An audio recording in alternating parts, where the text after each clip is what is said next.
name is Mark Chung. I'm the Director of Corporate Strategy and Planning for Yokohama Tire Corporation. There are a lot of things that could impact the fuel efficiency of your car. For example, having a lot of clutter, a lot of heavy stuff that you don't need. If you carry that around, that's going to impact your fuel efficiency.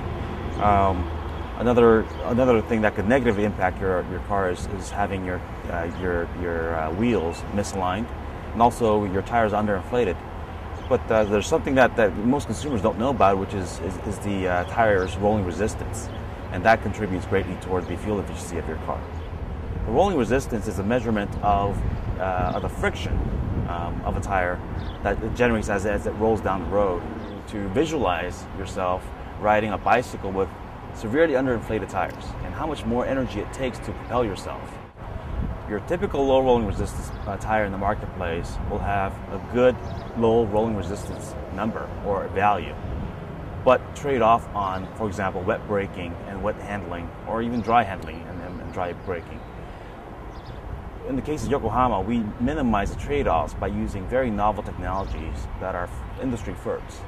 For example, the DB Super E-Spec, our flagship eco tire, incorporates natural rubber and orange oil to bring about a very unique performance, where you have low rolling resistance in our what we call the highway mode, and under braking or under heavy load conditions, the characteristics of the compound change to deliver high grip and the braking performance that you need, and it behaves just like a regular tire.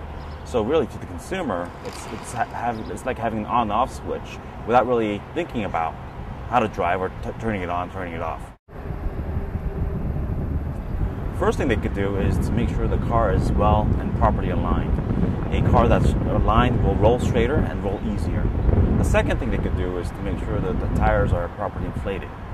And this is a fact that perhaps a lot of consumers don't know about, and that is tires can lose between 1 to 4% of its air volume every month. So in a given year, you could be losing quite a bit of air in your tires. So for example, if you lose about 20% of the air volume in your tire, that will contribute to 4%, negatively contribute to 4% of your overall fuel efficiency. So that's a huge number. Well, there are a couple tricks to it. Number one, you have to make sure the tires are cold.